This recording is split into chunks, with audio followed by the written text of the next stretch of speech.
few moments later. Dito ba?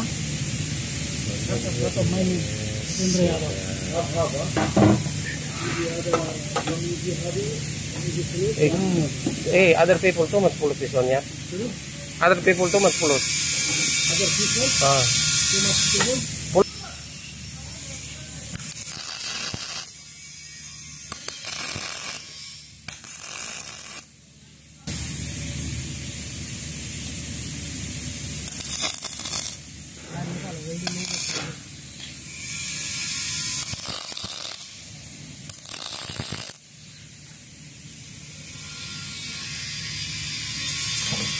So yan guys, lagay na natin yung design. Ito yung profile na 14001. Yan, nilagyan ko na ng silicone. Tapos lagyan natin ng plywood. Ito yung gagawin natin palaman niya. Plywood. Yan, tatlong patong na plywood. Yan. Laro tayo ng silicone na block. Yan. Tapos lagay na natin yung aluminum sheet. Yan. Yan siya guys. Saka na natin ilagay yung design. Yan. Kaya lagay na natin. Dikit na natin siya doon sa may spacer para pare-parehas sila sa side, sa apat na side. Tapos i-screw na natin yan. Gamit tayo ng self-drilling na 4 cm.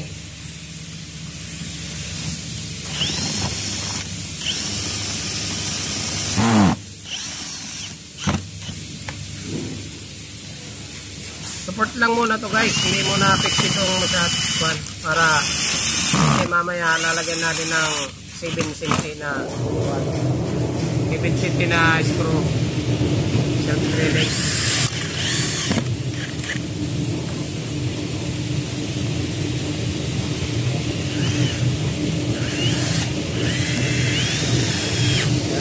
Yan guys, tapos na, ganun lang kadali guys. Ganun ulit guys, lalagay natin yung ito, spacer. Yan. Tapos dito. Tapos saka natin ilagay yung 14001 na profile. Yan. Saka natin lagyan ng silicone guys. Yan, ganun ulit guys. Silicone ulit. Para hindi, nilalagay ko na ito para hindi na ako mag-marking ng anong pangalan ito, ng marker. Diretso ko na. Yan. Tapos tanggalin natin guys kasi lalagay na natin yung plywood at saka yung aluminum sheet. Ayan guys, ito yung unang plywood. Ganun ulit doon sa yung nauna, yung maliit. Yan. Dikit lang to guys para anong pa ito hindi sa gagalaw-galaw.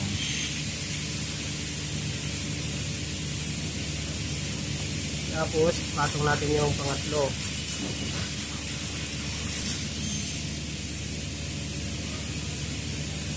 Kaya patong natin yung pang-apat, yung aluminum sheet na yung pang-apat.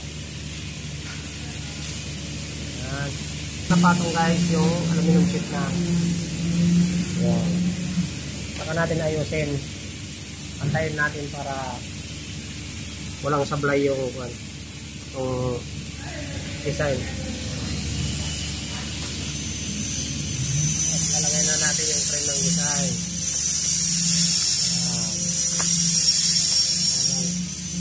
I-press natin guys para pag tinulak natin kasama pati yung plywood sa ilalim. Kasi pag hindi natin pinrest, sasama yun. Ayan. Lagyan ulit natin ng screw bit. Screw. Ayan. Tulak lang natin guys para hindi siya nakaunga. Wala siyang gap.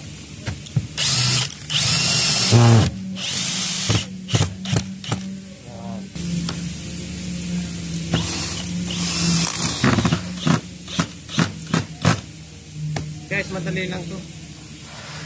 Madali lang daw umawa.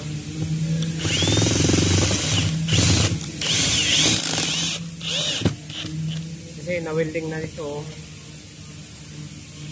Tapos bubutasan na lang.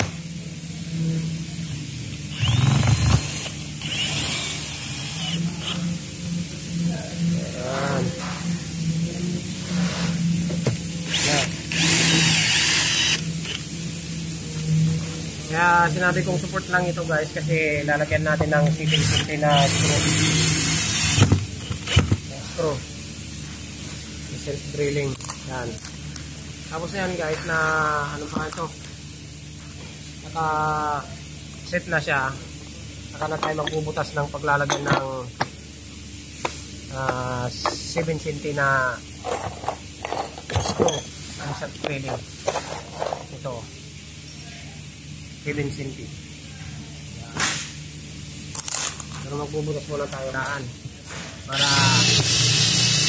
pag naghigpit parehas din yung taas ng ano ko lang nakanga.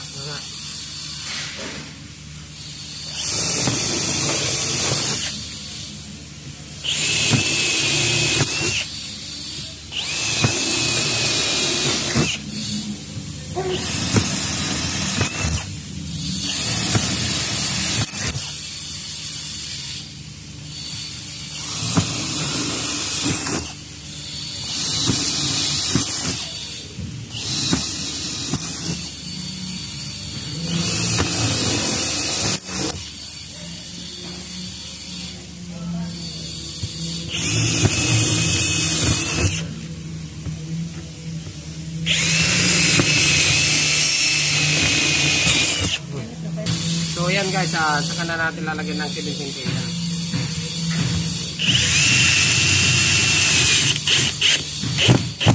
Ang purpose nito guys, iipitin niya pati yung nasa kabilang design.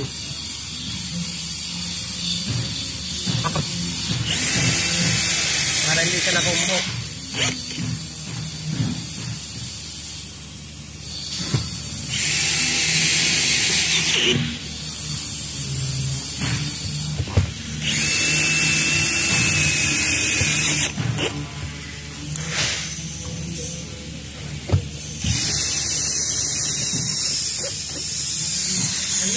Ganyan lang.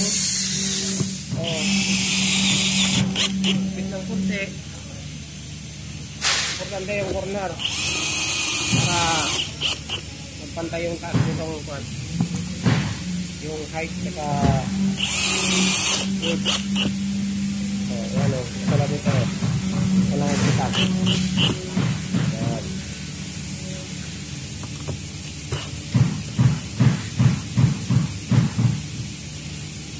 Pag sobra naman, pwede namang luwagan. So guys, yung takip na. Ito, bar cross.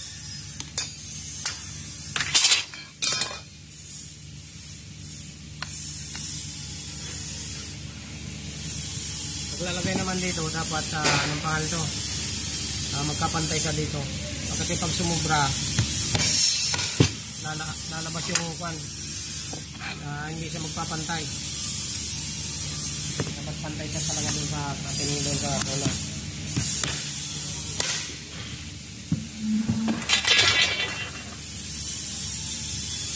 Yan, lagay natin yung height.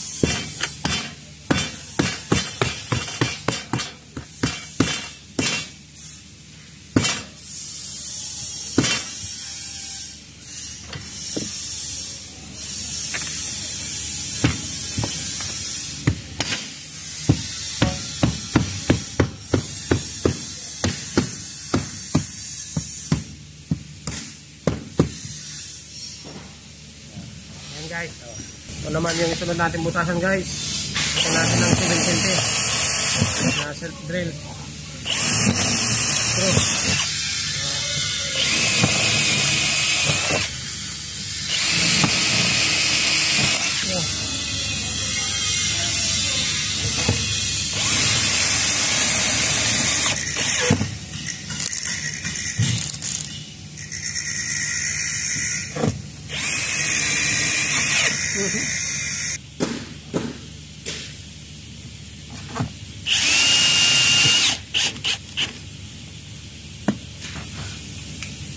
Lagyan ulit natin ng kwan guys. Ang pangalan nito. Ito.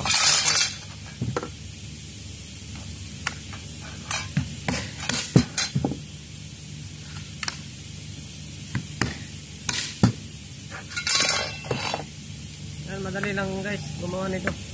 Ayan. Kayang-kaya nyo ito guys. Ayan. So, yan guys. So, yung natapos natin. Oh. A few moments later. So, ayan guys. Yan na yung nalagay na nating design. Ayan. Ayan. Yung nalagay natin. Ayan o.